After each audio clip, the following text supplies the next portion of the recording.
चलो, मैं आज मार्वल की एनिमेशन सीरीज व्हाट इफ का 3rd एपिसोड का एक्सप्लेनेशन लेकर आई हूँ। लेकिन अगर आपने पहले 2 एपिसोड्स नहीं देखे तो उनकी लिंक आपको आई सेक्शन में और डिस्क्रिप्शन बॉक्स में मिल जाएगी। तो चलिए स्टार्ट करते हैं। You just have to keep calm, take a breath for a while.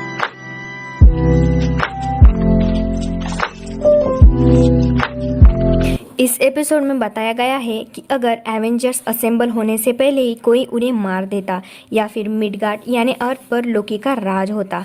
कहानी की शुरुआत होती है आयरन मैन 2 के सीन से, जहां टोनी स्टार्क मरने ही वाला होता है और नताशा एंड निक फ्यूरी उसे लिथियम ऑक्साइड का एंटीडोट दे देते हैं। लेकिन यह जब टोनी स्टार्क को नताशा लिथियम डाइऑक्साइड का इंजेक्ट करती है तो टोनी स्टार्क की वहीं पर मौत हो जाती है, जिसका इल्ज़ाम नताशा पर ही आता है क्योंकि उसी ने इंजेक्शन इंजेक्ट किया था।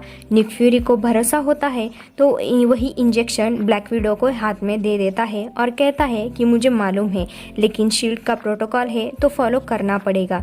तुम इन लोगों को संभाल कर इसके पीछे कौन है पता लगाओ। दूसरे दिन निक फ्यूरी न्यू मैक्सिको जाता है जहाँ थोर का म्योनिर लैंड हुआ था। वहाँ सेम एज ओरिजिनल थोर अंदर आ जाता है एंड सेम हॉकआई अपनी पोजीशन पर होता है। लेकिन जैसे ही थोर म्योनिर को हाथ लगाता है तो बिजली कड़कती है और हॉकआई के हाथ से ऑरो निकल के थोर को लग जाता है और थोर की मौत हो जाती है। तो शील्ड हॉकआई को अरेस्ट कर लेती है। निक फ्यूरी एंड फिल कोल्सन जब उसे मिलने जाते हैं तो तब तक वो मर चुका होता है, जैसे उसने सुसाइड किया हो। लेकिन निक फ्यूरी कहता है कि क्लिंट बीवी बच्चों वाला आदमी है, वो सुसाइड नहीं करेगा, इसकी जांच करो। दूसरी तरफ नताशा बेटी रॉस के पास वही इंजेक्शन लेकर जाती है ताकि वो एनालाइज करके बता सके कि टोनी की मौत कैसे हुई थी। तो बेटी रॉस बताती है कि केमिकल ठीक है, इस इंजेक्शन की ओपनिंग अंदर से तोड़ी गई है जो नैनोटॉक से ही पॉसिबल है। अब नताशा को निक फ्यूरी का कॉल आता है जो उसे बताता है कि एवेंजर इनिशिएटिव को कोई टारगेट करता है और सिर्फ नताशा और डॉक्टर बैनर ही जिंदा है। तो नताशा बताती है कि बैनर तो मिल चुका है। उसी वक्त न्यू मैक्सिको में लोकी एसगार्डियन की आर्मी लेकर आता है थॉर की मौत का बदला लेने के लिए। लेकिन निक फ्यूरी कहता है जिसने थॉर को मारा उसी ने मेरे भी लोगों को मारा है और जैसे ही वो मिल जाएगा मैं उसे तुम्हारे हवाले कर दूंगा। तो लोकी सुबह तक का समय देकर वहां से चला जाता है। दूसरी तरफ ओरिजिनल के जैसे ही हल्क कैप्टन रॉस की टीम से लड़ रहा होता है, लेकिन यहाँ अचानक वो गुब्बारे की तरह फूलने लग जाता है और फट जाता है। इसके बाद नताशा एजेंट कोल्सन का आईडी पासवर्ड लेकर ढूंढने लग जाती है तो उसे पता चलता है कि इन सब के पीछे कौन है, क्योंकि एक शील्ड एजेंट जिसकी मौत 2 साल पहले ही हो चुकी है उसी की आईडी से एवेंजर इनिशिएटिव की फाइल खुली गई थी। नताशा समझ जाती है कि इसके पीछे कौन है और वो निक फ्यूरी को कॉल लगाने ही वाली होती है, तभी उसके पर हमला हो जाता है। तो वो निक फ्यूरी को सिर्फ वॉइस मैसेज छोड़ती है कि it's hope, it's all about hope. जब निक फ्यूरी ये सुनता है तो वो कुछ समझ नहीं पाता। तभी कोल्सन याद दिलाता है कि 4 घंटे में सुबह होने वाली है, जिसके बाद लोकी आर्मी के साथ यहाँ आ जाएगा।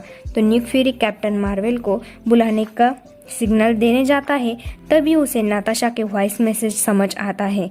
वो डिस्ट्रॉयर को कहता है लोकी को बुलाओ, मुस्लिम मिल चुका है।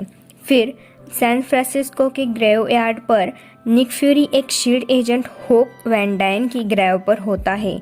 वहाँ हैंक आता है और कहता है कि तुम्हारी वजह से होप जिंदा नहीं है, तुमने मेरा सब कुछ छीन लिया है, मैं भी तुम्हारा सब कुछ छीन लूंगा, यानी कि एवेंजर्स इनिशिएटिव प्रोग्राम। एक्चुअली इस यूनिवर्स में होप रॉस के साथ नहीं बल्कि शील्ड के साथ काम कर रही है और किसी मिशन के दौरान उसकी मौत हो जाती है। तो हैंक इसका जिम्मेदार निक फ्यूरी को ही मानता है।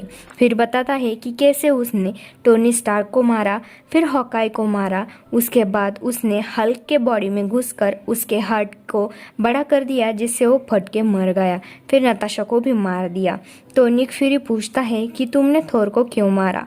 तो हैंक बताता है कि मैं सिर्फ एवेंजर को मारना ही नहीं चाहता था बल्कि उनको बदनाम भी करना चाहता था, इसीलिए ब्लैक विडो के हाथों आयरन मैन को मरवाया और हॉकआई के हाथों थोर को मारा। इसके बाद Nick Fury versus Hank battle हो जाता है। तो निक फ्यूरी उसे आराम से हैंडल करता है क्योंकि वो असल में लोकी ही होता है। हैंक को लोकी के हवाले करके निक फ्यूरी को लगता है कि सब कुछ ठीक हो जाएगा, बट अगले दिन लोकी अर्थ को कॉन्कर कर लेता है अपनी एसगार्डियन आर्मी के साथ और यूएन में जाके इसके डिक्लेरेशन भी करता है। इसके बाद Nick Fury and Agent Coulson Avenger Initiative के मौत पर कहते हैं कि एवेंजर टीम से बढ़कर एक सोच थी जो इंसानियत को बुरे वक्त में साथ दे और बाहर निकाले एज हीरोज। तो निक फ्यूरी निकलता है और वहाँ जाता है जहाँ कैप्टन अमेरिका की शील्ड होती है और कहता है वेलकम कैप्टन। तो वह कैप्टन मार्वेल के लिए था जो उसके पीछे ही खड़ी होती है, जो आते ही कहती है कि बोलो फ्यूरी किसको फोड़ना है। और एपिसोड ख़त्म। एपिसोड तो काफ़ी अच्छा था और आगे के भी रहेंगे, बस देखने के लिए सब्सक्राइब कर देना। और अगर आपको मेरी वॉइस अच्छी लगती है तो लाइक कर देना एंड कमेंट सेक्शन में सजेशन करते रहना, मैं ज़रूर रिप्लाई करूँगी। तब तक के लिए बाय।